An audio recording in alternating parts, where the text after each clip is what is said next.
Let's check up. Let's check up. Pull up a chair for the Midweek Checkup now. Welcome to the Midweek Checkup. My name is Bobby Gilles, and I'm here with Lindsey, Blair. This past Sunday, Pastor Jonah Sage preached from Hebrews 5, verses 11 through 14, in our series, Soul Anchor. Pastor Jonah taught that Christians grow as we move from information about God to intimacy with God.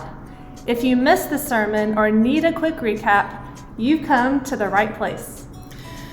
Jonah began by saying that for each of us, there will come a time when the promises of God seem to not line up with what we are actually living. At some point, Christianity will feel like it is not meeting our expectations. Hebrews 11 speaks to this. We learn there is spiritual milk and spiritual meat. We learn that we start with milk and eventually grow up to meat.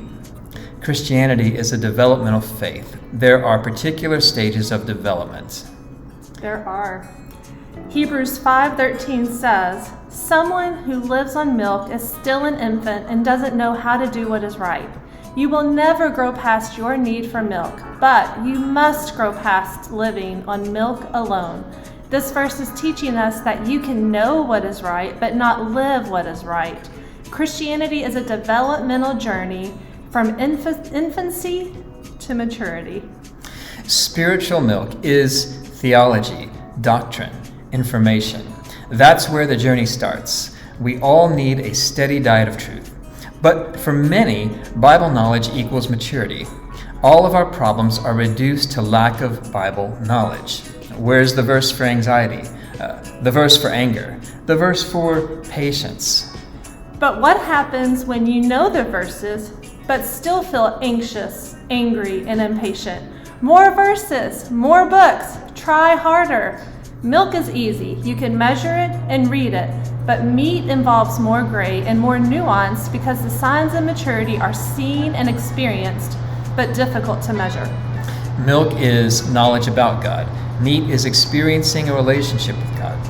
All we learn and know is in the service of the way we live and love. This is the consistent theme of the Bible, old and new. We are not about getting stuff done for Jesus or getting busy for Jesus. We are about knowing Jesus and experiencing the great power that raised him from the dead. Our serving, reading, studying is also that we might love him and each other. Baby Christians feed on information. Mature Christians feast on intimacy with God and with each other. If you're feeling stuck or like it's not working, or if you're lacking in hope, open yourself up to the possibility that God is inviting you into a grander feast. Perhaps he's telling you it's time to add some solid food to your diet. Don't abandon the milk, but realize there is more for you here at his table too. This coming Sunday, we'll continue our series called Soul Anchor as we dive into Hebrews 6. And in Bible Fellowship, we'll discuss how God uses what we might consider foolishness to confound the wise in 1 Corinthians. So join us and bring a friend.